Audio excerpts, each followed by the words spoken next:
Hey guys, tonight we are making spaghetti squash for dinner, so I figured why not make a video and show you guys how I do it. Dylan and I usually incorporate spaghetti squash, I want to say weekly, into our dinner plans because you can have a huge bowl of it and you are so full, it's so delicious, a nice like volume food. So let's get cooking. Tonight I'm using Sprouts organic tomato basil, and then we've been doing like the chicken meatballs. I get these at Sprouts. They are Cooked Perfect brand. They look like this. These ones are actual like beef and pork. So we like adding these there too. But first things first, I cut my spaghetti squash lengthwise.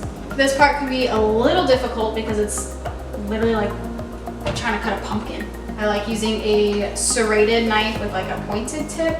I like to kind of scratch like a guide, so I make sure I like I'm cutting it evenly.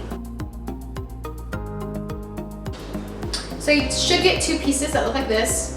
It literally smells like a pumpkin. I promise it's delicious. And then I like to take an ice cream scooper and you just scrape all the insides out.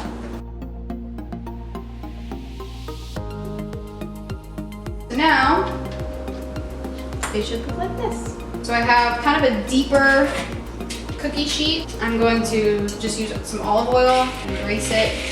I'm gonna do the same thing on the insides. I'm just gonna drizzle a little bit of olive oil on top. A little bit of salt, a little bit of crushed black pepper. So then I'm gonna lay it flesh side down. I'm gonna take a fork and poke holes all throughout the skin. I'm gonna try to show you. It should look kind of like this. I don't know if you can see. Just kind of poke some holes throughout the whole thing. Then I'm gonna add just enough water to kind of cover the bottom of the pan. Perfect. And then I'm gonna pop this into a 400-degree oven for 35 to 40 minutes. So while that's in the oven, I like to cook my meatballs and heat my sauce up.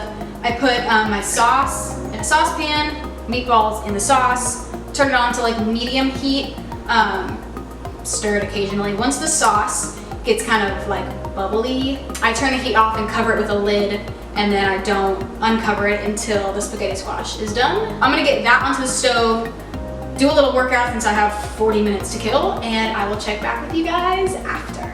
Cool, well, 40 minutes is up, so let me show you what it looks like. I don't know if you can even like really see.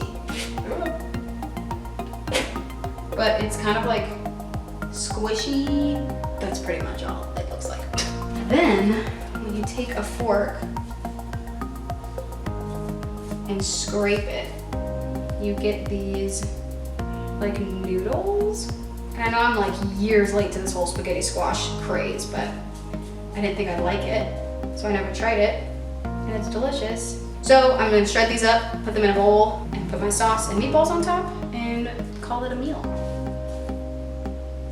I definitely let this cool down for like 5 to 10 minutes, and I still use this because it's really hot, gets all steamy on the inside, so please be careful.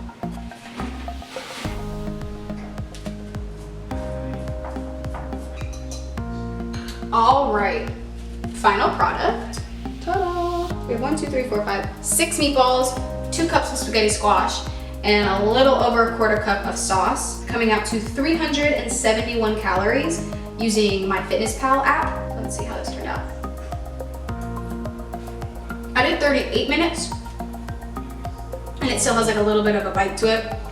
I've done like 32 minutes, and it kind of like was a little too crunchy for me. 40 can sometimes be a little too soft. So it just depends on like how sturdy or soft you want your noodles to be. I can't lie to you and say, oh my gosh, this tastes just like spaghetti, because it's not spaghetti. But I think it is a really good substitute if you are looking to add more vegetables into your diet, if you have a gluten intolerance, whatever the case may be, low calorie, super delicious. Usually I like to add some Parmesan cheese or rip up basil leaves on top, but tonight we're keeping it real simple because Dylan is waiting very patiently for dinner. So I'm gonna go serve this up. Hope you guys enjoyed this video and have a great week. See ya.